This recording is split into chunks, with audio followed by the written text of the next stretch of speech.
Hello student, मैं भगवान साई गोरा। मैं आज शुरू करने वाला हूँ सेंट एसन की तरफ से प्री फाउंडेशन क्लास 7th के लिए। तो प्री फाउंडेशन कोर्स क्यों स्टार्ट कर रहे हैं, उसका पहला रीज़न है कि यूट्यूब पर क्लास 6 से कोई भी इंस्टीट्यूट या कोई भी यूट्यूब चैनल आपको प्री फाउंडेशन से रिलेटेड कंटेंट प्रोवाइड नहीं करवा रहा, लेकिन हम सेंट एसन जो हमारी थीम है कि आम आदमी का वीआईपी स्कूल, उसी को फॉलो करते हुए आपके लिए क्लास 6 से ही हम प्री फाउंडेशन कोर्स का कंटेंट आपको प्रोवाइड करवा रहे हैं। और इसी कड़ी में हम यहाँ पर जो शुरू करने वाले हैं वो क्लास 7th का प्री फाउंडेशन कोर्स होगा, और उसमें मैं जो सब्जेक्ट पढ़ाने वाला हूँ वो है मैथमेटिक्स। तो सबसे ज़रूरी चीज़ ये जानना है कि प्री फाउंडेशन कोर्स की ज़रूरत क्या है। आप क्लास का सिलेबस भी पढ़ते हो, लेकिन उसके अलावा जो प्री फाउंडेशन का कोर्स है उसकी ज़रूरत कहाँ पड़ती है। तो सबसे पहले आप देखो कि हर एक क्लास के लिए इंटरनेशनल लेवल पर एक मैथ का या मैथमेटिक्स का ओलंपियाड आयोजित करवाया जाता है। तो वो हर क्लास के लिए आपको प्री फाउंडेशन में तैयार किया जाता है, उसी चीज़ के लिए आपको हर क्लास में तैयार किया जाता है। तो सबसे पहले बात कर रहे हैं किसकी, IMO। क्या नाम है, फुल नेम क्या है इसका, इंटरनेशनल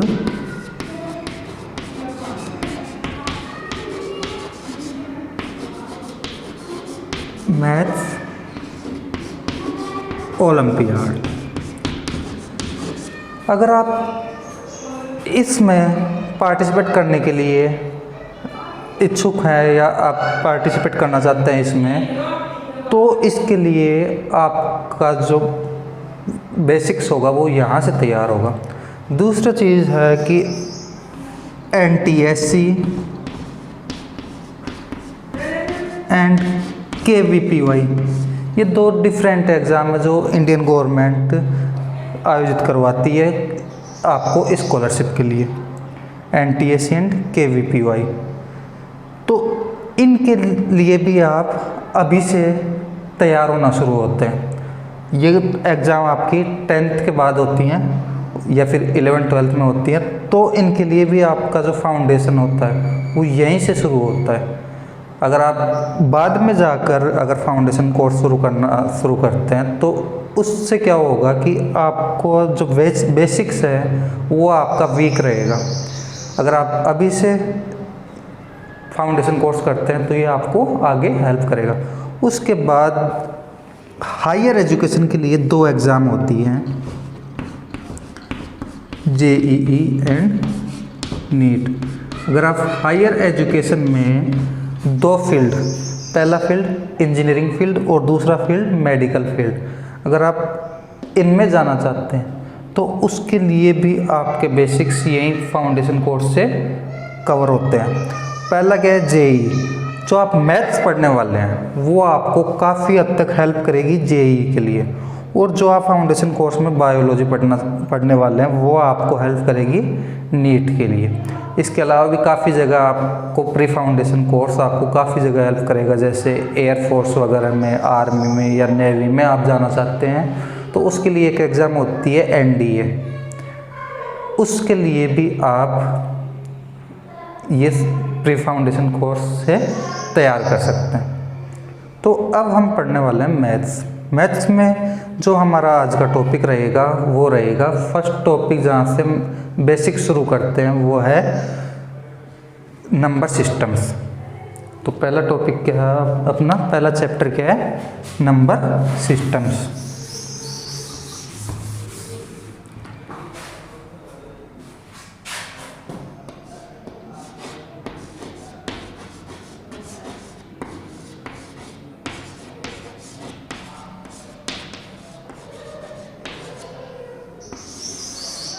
आप छोटी क्लास से नंबर्स के बारे में, यानी कि मैथ्स वर्ड जहाँ आता है वहीं से नंबर्स की बात शुरू हो जाती है, और आप छोटी क्लासेस से ही इसके बारे में कुछ कुछ नॉलेज आपको मिलता रहता है कि जैसे आपको किस तरीके से आपको नंबर्स को नोटेशन करना है या किस प्रकार से उनका न्यूमरेट करना है उन नंबर्स को।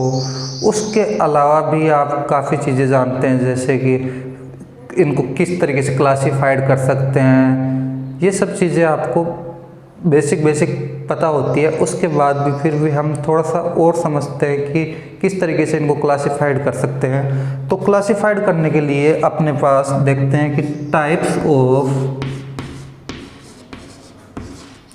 नंबर्स,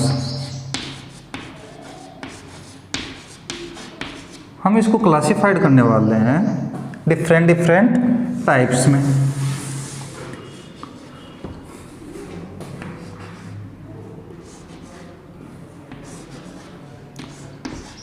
तो सबसे पहले हमारा जो फर्स्ट टाइप होता है वो होता है नेचुरल नंबर्स।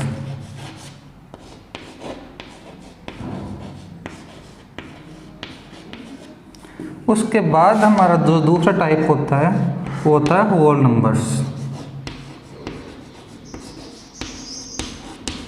फिर आता है इंटीजर्स। उसके बाद आता है रैशनल नंबर्स और फिर बात करते हैं रियल नंबर्स के।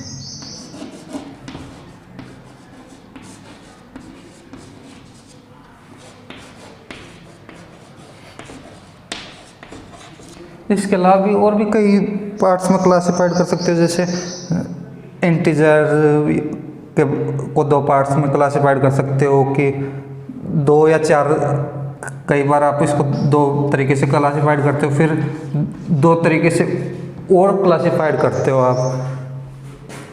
तो एक तरीका क्या होता है जिसमें आप इसके दो टाइप देखते हो, वो क्या होता है पॉजिटिव इंटीजर, नेगेटिव इंटीजर। फिर जो दूसरा टाइप होता है उसमें थोड़ा सा चेंज हो जाता है, वो होता है नॉन पॉजिटिव नॉन नेगेटिव। इसके अलावा रैशनल के अलावा आप रैशनल का जैसे नेगेटिव वाला पार्ट, यानी कि जो रैशनल नहीं है वो क्या होगा, फिर इरेशनल। जो रियल नहीं है वो क्या होगा, इमेजिनरी। इस तरीके से आप और भी नंबर्स लिख सकते हो, लेकिन बेसिकली हम जो देखते हैं वो जो बात करते हैं वो इन्हीं 5 के बारे में ज़्यादातर क्वेश्चंस की बात करते हैं कि पहला टाइप नेचुरल, फिर होल नंबर्स, फिर इंटीजर्स, फिर रैशनल नंबर और फिर रियल नंबर। और भी आपको मिल सकते हैं कई टाइप जहाँ पे आपको उनसे रिलेटेड क्वेश्चन मिलेंगे, लेकिन हम पहले इनको समझते हैं कि ये क्या है। सबसे पहले आ जाता है नेचुरल नंबर। तो जैसे आपके पास कोई ऑब्जेक्ट है, ये जैसे चौक है, तो आपको बताना है कि मेरे हाथ में कितने चौक हैं। तो फिर मैं बोलूँगा कि अभी जो मेरे पास है वो 1 चौक है, यानी कि यहाँ पर नंबर ऑफ चौक्स कितने 1। लेकिन अब कितने हैं 2। मैं पूछूं कि अब कितने हैं, तो आप बोल सकते हो 0, लेकिन यहाँ पर तो चौक्स है ही नहीं, वो एग्जिस्ट ही नहीं कर रहे। तो जो भी ऑब्जेक्ट एग्जिस्ट करता है उसको आप बताते हो कि कितने ऑब्जेक्ट एग्जिस्ट कर रहे हैं, वो होता है नेचुरल नंबर। यानी कि जो काउंटिंग पर्पज के लिए यूज किया जाता है वो होता है नेचुरल नंबर। दूसरा आता है होल नंबर, जहाँ पे हम काउंटिंग नंबर को तो यूज में लेते ही हैं, उसके अलावा हम जीरो को और ऐड कर लेते हैं, जीरो को उसमें और ऐड कर लेते हैं, तो उसको बोला जाता है होल नंबर। फिर आता है इंटीजर्स। तो आपने कई, जैसे आपने 1 लिखा हुआ देखा, 2 लिखा हुआ देखा, लेकिन कईयों के आगे माइनस का साइन होता है। तो जो माइनस का साइन होता है वो वाले नंबर्स भी अगर इंक्लूड कर लिए जाएं, होंगे वो कैसे किस टाइप के, होल नंबर या नेचुरल नंबर टाइप के। ऐसा नहीं है कि -1.2, केवल जो एक प्रकार से फुल नंबर हैं उन्हीं को हम काउंट करेंगे, वो काउंट होंगे किसमें, इंटीजर्स में, यानी कि नेगेटिव साइन वाले भी, 0 भी और पॉजिटिव साइन वाले भी। फिर आते हैं रैशनल नंबर।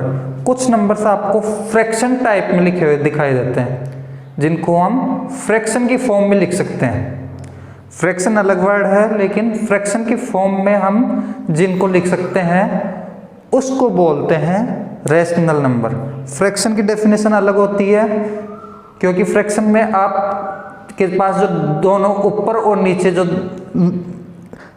नंबर लिखे हुए होंगे, जो डिजिट लिखे हुए होंगे, वो क्या होंगे, एक दूसरे से डिविजिबल नहीं होंगे।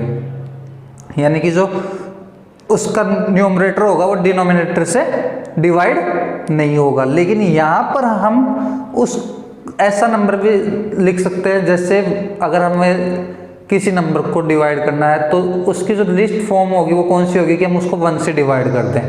किसी नंबर को हम 1 से डिवाइड कर दें तो नंबर में तो कोई चेंज नहीं आएगा, लेकिन वो होगी कैसी, एक फ्रैक्शन फॉर्म टाइप में बन जाएगा। उसको बोलेंगे हम रैशनल नंबर। और रियल नंबर तो कोई भी नंबर जो एग्जिस्ट करता है।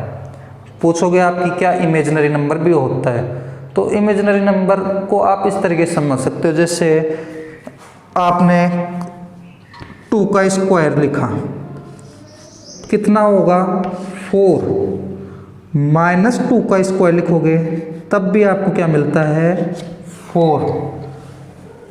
तो दोनों ही कंडीशन में जब आपके पास प्लस का 2 है उसका स्क्वायर भी 4 होता है, और माइनस का 2 है उसका स्क्वायर भी 4 होता है।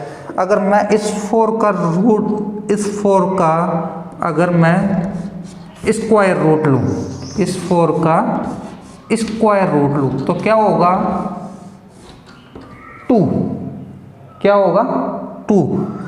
लेकिन इस 4 का भी तो, ये 4 भी कहाँ से आया, इस -2 का स्क्वायर करने से। तो यहाँ पे ये 2 न होकर ये क्या होगा, इसको आप प्लस का 2 भी लिख सकते हो और इसको आप माइनस का 2 भी लिख सकते हो। लेकिन दिक्कत कहाँ आती है कि -4 का स्क्वायर रूट अगर मेरे को निकालना है तो -4 का स्क्वायर रूट एग्जिस्ट ही नहीं करेगा, क्योंकि कोई भी नंबर ऐसा नहीं होगा, चाहे वो पॉजिटिव हो चाहे वो नेगेटिव हो, कि उसका हम स्क्वायर करें तो वो हमें नेगेटिव नंबर मिले। तो उसका रिवर्स कैसे पॉसिबल है फिर, कि नेगेटिव नंबर का स्क्वायर रूट कैसे पॉसिबल है। तो इस टाइप के जब नंबर आते हैं तो उनको हम काउंट करते हैं इमेजिनरी नंबर में। उनको हम कहाँ काउंट करेंगे, इमेजिनरी नंबर में। चीज़ें क्लियर हुई। अब बात करते हैं कि यहाँ पर नेचुरल नंबर को हम किस तरीके से लिखें, इसको डिनोट किस तरीके से करें।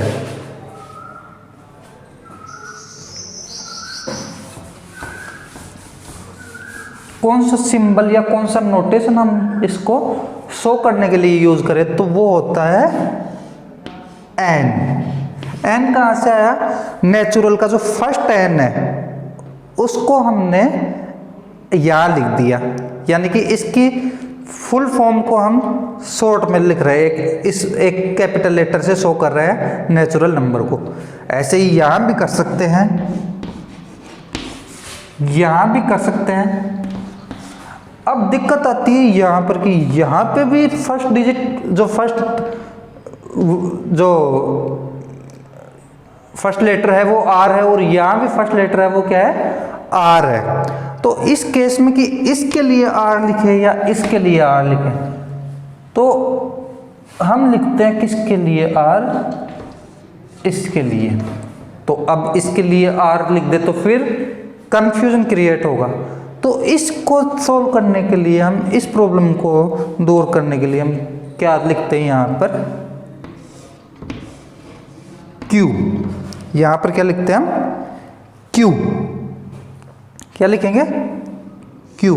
क्यों लिखेंगे, क्योंकि आप फ्रैक्शन देखते हो, फ्रैक्शन में कोई भी नंबर लिखा हुआ है तो उसमें जो न्यूमरेटर है वो डिनोमिनेटर से आप डिवाइड करते हो जब न्यूमरेटर को, तो वहाँ पे आपको एक क्या मिलता है, कोसेंट, और क्या मिलता है, रिमाइंडर।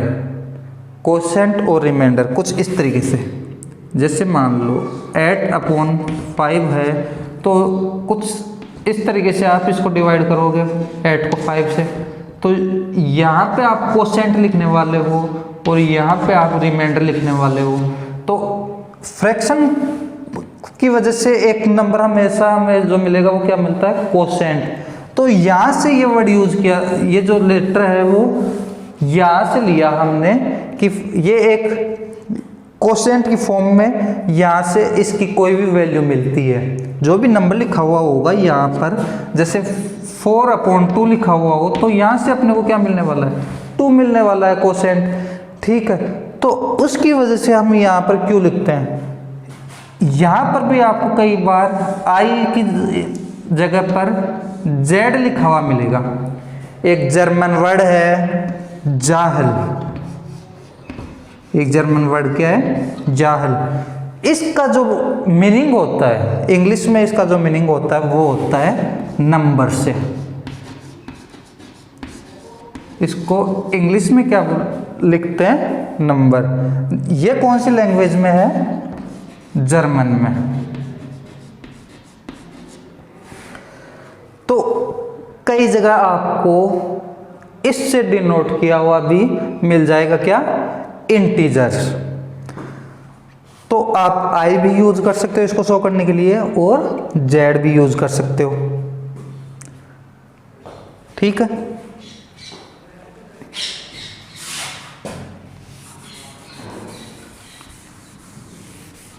तो ये हो गए अपने पास 5 टाइप। अब हम क्या करते हैं, यहाँ जो नंबर्स होंगे कि इनको हम कैसे शो करें कि कौन कौन से नंबर इसमें काउंट होंगे, कौन से इसमें काउंट होंगे, कौन से इसमें काउंट होंगे। तो हम क्या बनाते हैं, सेट्स बनाते हैं। 2 चीज़ें होती है, एक होता है ग्रुप, एक होता है सेट। तो जो ग्रुप होता है उसमें क्या होता है कि आप किसी को बोलो नेचुरल नंबर्स की बात या नंबर्स की बात बोलो, तो उसमें क्या होगा कि आपको नंबर्स लिखने हैं, तो आप कोई भी नंबर अपनी तरफ से चूज करोगे। मैं कोई भी नंबर करूँगा, हो सकता है मैं इंटीजर्स यूज़ कर लूँ, कोई उसमें रियल नंबर यूज़ कर ले, ठीक है। लेकिन अगर मेरे को बात करनी है कि सभी नेचुरल नंबर्स ही उसमें लिखे, किसी का भी नंबर ऐसा नहीं हो जो नेचुरल के बाहर का हो, तो उसके लिए हम ग्रुप को एक अलग तरीके से, यानी कि वेल डिफाइंड तरीके से जो लिखना चाहेंगे उसको बोलते हैं सेट्स। तो सेट्स को डिनोट करने का तरीका क्या होता है कि पहले तो सेट्स को शो कैसे करते हैं, यानी होता क्या एक प्रकार का ग्रुप ही, लेकिन ग्रुप को अगर हम सेट की तरह यूज करना चाहें तो उसके लिए हम जो भी लिखेंगे उसको एक कर्ली ब्रैकेट में लिखेंगे। उसको किस में लिखेंगे, एक कर्ली ब्रैकेट में। तो कर्ली ब्रैकेट में लिखने का तरीका कैसा है, जैसे कर्ली ब्रैकेट लगाया, अब इसमें क्या क्या आ सकता है, 0 आ सकता है, 1 आ सकता है, 2 आ सकता है, या कोई भी इन्फिनिटी तक कोई भी एक नंबर इसमें आ सकता है। तो ये कैसे हो गए नेचुरल नंबर। अब बात करें होल नंबर्स की, तो इसमें सॉरी यहाँ पर 0 नहीं आएगा, नेचुरल नंबर में क्या नहीं आएगा, 0 नहीं आएगा। 0 कहाँ पे आता है, होल नंबर्स में। 0 कहाँ पे आता है, होल नंबर्स में। 0, 1, 2 और इसी तरीके से ये कहाँ तक चलता है, इन्फिनिटी तक। नेचुरल नंबर में क्या आएगा, 1, 2, 3, 4 कहाँ तक, इन्फिनिटी तक। लेकिन होल नंबर में 0 भी आ सकता है और 1 से लेकर इन्फिनिटी तक। अब बात करते हैं इंटीजर्स की। तो इंटीजर्स में हम नेगेटिव वाले तो काउंट करते ही हैं, हम नेगेटिव वाले भी काउंट करेंगे और पॉजिटिव वाले भी इसमें काउंट करेंगे। अब इसमें क्या होता है कि रियल में से, रियल नंबर में से, रियल को किससे डिनोट करें, आर से। अगर उसमें इरेशनल नंबर, इरेशनल नंबर को किससे डिनोट कर देते हैं, पी से। अगर रियल में से पी वाले नंबर हटा दिया जाए तो वो क्या मिलेंगे अपने को, रेशनल नंबर। अब ये पी क्या है, पी क्या है, इरेशनल। अब इरेशनल को पी से डिनोट करने की वजह क्या होती है कि अपने पास Q है, R है। अगर कोई एक लेटर ऐसा हो जो मतलब इस सीरीज को कंप्लीट कर रहा हो तो वो क्या होता है, अगर आप ABCD देखोगे उसमें P, Q, आर, ये कंटिन्यूसली आते हैं पी, क्यू और आर। तो क्यू और आर तो हम यूज कर ही रहे हैं, बच गया क्या पी। तो पी से हम किसको डिनोट कर देते हैं, इर्रेशनल नंबर को। तो अगर रियल में से इर्रेशनल नंबर हम हटा दें तो क्या बचेंगे, रैशनल नंबर। और कोई भी नंबर जिसको हम यूज करते हैं, जिसको हम लिख सकते हैं, उसको क्या बोलेंगे, रियल नंबर्स। ठीक है, तो ये हो गए अपने 5 प्रकार। इसको आप लिख सकते हो कॉपी में।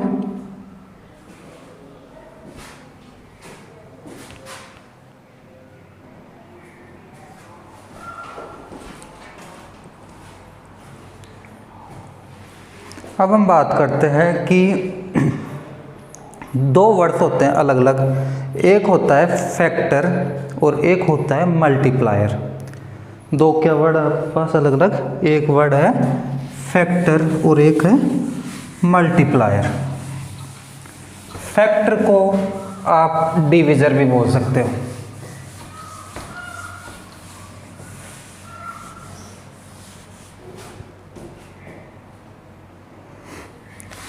पहली चीज फैक्टर और दूसरी चीज अपने पास क्या है, मल्टीप्लायर। तो 2 अलग अलग 2 डिफरेंट वर्ड्स हो गए, एक हो गया फैक्टर और एक हो गया मल्टीप्लायर। तो कौन से वर्ड को या कौन से नंबर्स को हम फैक्टर बोलेंगे और कौन से नंबर को हम मल्टीप्लायर बोलेंगे, तो उसके लिए देखो, अगर मेरे पास 3 अलग अलग नंबर हैं ए, बी एंड सी, ठीक है, मैं अगर किन्हीं भी 2 नंबर ए और बी 2 नंबर लेता हूँ, इनको मल्टीप्लाई करने के बाद मेरे पास अगर सी आ रहा है, अगर मेरे पास ए और बी को मल्टीप्लाई करने के बाद कोई नंबर सी आ रहा है, जैसे मैं 2 और 3 को मल्टीप्लाई करूंगा तो कितना आ रहा है, 6। ठीक है, तो ये नंबर कुछ इस तरीके से ABC की ए और बी को मल्टीप्लाई करने के बाद क्या है अपने पास, कोई तीसरा नंबर C। तो उस केस में जो AB होंगे वो क्या होंगे, इस C के फैक्टर होंगे। जो AB होंगे वो इस C के क्या होंगे, फैक्टर या फिर डिवीजर, क्योंकि इन नंबर से ये नंबर डिवाइड हो सकता है। ठीक है, दूसरा चीज, ये जो नंबर होगा C, वो इनमें से इस नंबर की बात करें या फिर इस नंबर की बात करें तो इनका क्या होगा, ये मल्टीप्लायर, यानी कि ये जो नंबर मिला है वो इस नंबर को किसी और नंबर से मल्टीप्लाई करने के बाद हमें मिला है। तो इसके बेसिस पे हम 2 अलग अलग तरीके की चीजें देखते हैं।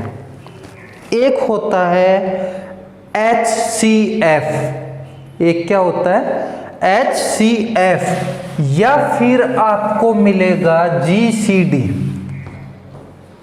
ये दोनों एक ही वर्ड है, HCF और GCD। और दूसरा जो मिलेगा आपको वो मिलेगा LCM।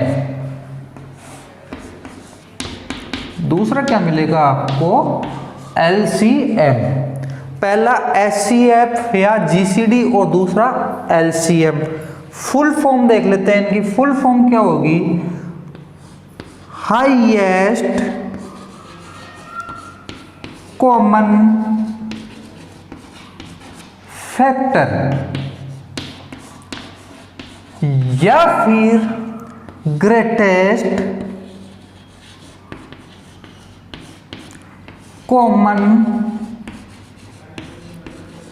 डिवीजन।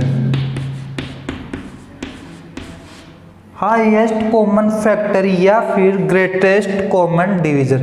नॉर्मली जो वर्ड होगा आपके पास यूज वो HCF यानी कि हाईएस्ट कॉमन फैक्टर।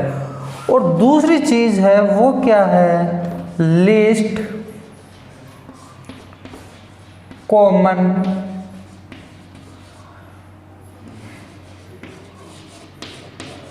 मल्टीप्लायर। अब देखते हैं कि इनका मतलब क्या है। ये फैक्टर और डिवीजर का मतलब आप समझे होंगे कि फैक्टर और डिवीजर क्या होगा कि जिस नंबर से हम किसी नंबर को डिवाइड कर सकते हैं वो फैक्टर होगा। दूसरा क्या होगा, मल्टीप्लायर की, जिस नंबर के किसी नंबर को दूसरे नंबर से मल्टीप्लाई करने के बाद ये अपने को मिलता है। ठीक है, तो इन्हीं के बेसिस पर यानी फैक्टर के बेसिस पर हाईएस्ट कॉमन फैक्टर और मल्टीप्लायर के बेसिस पर लीस्ट कॉमन मल्टीप्लायर।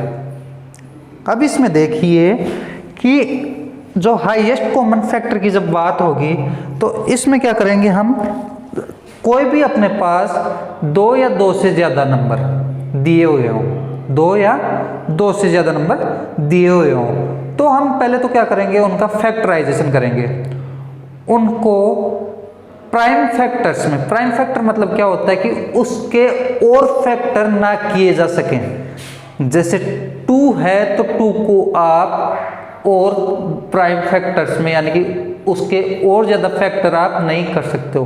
3 है नहीं कर सकते हो, लेकिन 4 अगर लिखा हुआ है तो आप उसके प्राइम फैक्टर बना सकते हैं। क्या होंगे, 4 को आप किस तरीके से टुकड़ों में तोड़ सकते हैं, किस तरीके से उसको फैक्टर्स में डिवाइड कर सकते हैं, वो है 2 इंटू 2। क्या होगा, 2 इंटू 2। 4 का क्या होगा, 2 इंटू 2। ये जो होंगे वो होंगे प्राइम फैक्टर्स। तो हम किसी भी नंबर को पहले क्या करेंगे, प्राइम फैक्टर्स में उसको डिवाइड करेंगे, और जब सभी नंबर्स को हम प्राइम फैक्टर में डिवाइड कर लेंगे, यानी जो भी गिवन नंबर हैं उन सभी नंबर्स को हम फैक्टर्स में डिवाइड कर लेंगे, उसके बाद हम देखेंगे कि कौन कौन से फैक्टर उसमें कॉमन हैं, कौन कौन से फैक्टर उसमें कॉमन हैं। जो जो फैक्टर कॉमन है उनको फिर हम क्या करेंगे, आपस में मल्टीप्लाई करेंगे और उससे हमें मिलेगा हाईएस्ट कॉमन फैक्टर। उससे हमें क्या मिलेगा, हाईएस्ट कॉमन फैक्टर। जैसे यहाँ पर 4 लिखा हुआ है, उसके फैक्टर है 2 इंटू 2, लेकिन यहाँ पर अगर 6 और लिखा हुआ होता तो उसके फैक्टर होते 2 इंटू 3। तो यहाँ पर अगर देखोगे तो इसके फैक्टर्स में और इसके फैक्टर्स में केवल 2 और वो भी एक बार। हो सकता है एक से ज्यादा बार भी हो तो उसको काउंट करेंगे कि कितने बार है, लेकिन उसके अलावा अगर एक बार है तो हम इसको कॉमन फैक्टर मानेंगे। तो यहाँ पर जो कॉमन फैक्टर है वो क्या है, केवल 2। यहां पर जो कॉमन फैक्टर है वो क्या है, केवल 2। तो इसका जो हाईएस्ट कॉमन फैक्टर यानी कि ये कौन सा ऐसा हाईएस्ट नंबर होगा, कौन सा ऐसा ग्रेटेस्ट नंबर होगा जिससे हम given numbers, all the given numbers को डिवाइड कर सकते हैं। तो यहां से आता है अपना हाईएस्ट कॉमन फैक्टर। अब लीस्ट कॉमन फैक्टर की बात करें, लीस्ट कॉमन मल्टीप्लायर की बात करें कि ऐसे कौन से नंबर हैं जिससे जो गिवन नंबर्स हैं उनको मल्टीप्लाई करने पर ये नंबर आ सकता है। यानी कि ऐसे कौन से जो नंबर्स हैं कि इनके जो फैक्टर्स होंगे उनको अगर मल्टीप्लाई करें तो वो नंबर तक आप पहुंच सकते हैं। जैसे मेरे पास हो ये नंबर है तो यहाँ पर मैं 2 तो कॉमन है दोनों में, उसके बाद 2 and 3 तो इनको भी अगर अलग से मल्टीप्लाई कर दूँ, ये जो बच गए इनको अगर मैं लिख दूँ 2 इंटू 2 इंटू 3, यानी कॉमन वाले के अलावा जो बच गए अगर उनको और मल्टीप्लाई कर देता हूं तो कितना आएगा, 4 इंटू 3 12। तो यहां पर देखो जो 12 आएगा वो 4 से भी डिवाइड होगा और वो 6 से भी डिवाइड होगा। वो 4 से भी डिवाइड होगा और वो 6 से भी डिवाइड होगा। कंप्लीट डिवाइड होना चाहिए, ऐसा नहीं है कि कुछ रिमाइंडर बचे। जो उसका कोशेंट आना चाहिए वो कैसा आना चाहिए, एक इंटीजर आना चाहिए। तो ये जो चीज होगी वो क्या है, ये ऐसा नंबर है जो लीस्ट, यानी कि इससे कोई छोटा नंबर नहीं हो सकता जो इन दोनों से डिवाइड हो। इसीलिए यहां पर जो वर्ड यूज किया जाता है वो लीस्ट कॉमन मल्टीप्लायर यूज करते हैं, और यहां पर जो वर्ड यूज कर रहे हैं वो ग्रेटेस्ट कॉमन डिवीजर या फिर हाईएस्ट कॉमन फैक्टर यूज करते हैं। तो ये है हमारा आज का टॉपिक, जिसमें हमने कौन कौन सी चीज़ें देखी। हमने पहले नंबर्स को जाना कि कौन कौन से नंबर होते हैं, नंबर्स को किस तरीके से क्लासिफाइड कर सकते हैं। उसके बाद हमने HCF और LCM के बारे में जाना कि HCF क्या होता है, LCM क्या होता है, फैक्टर क्या होता है, मल्टीप्लायर क्या होता है। अब इन चीज़ों के ऊपर, इन टॉपिक्स के ऊपर हम क्वेश्चन प्रैक्टिस करेंगे नेक्स्ट वीडियो में।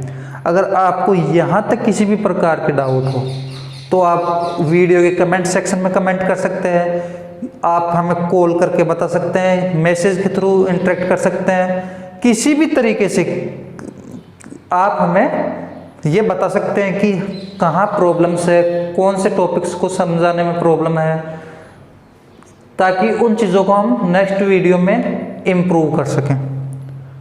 ओके।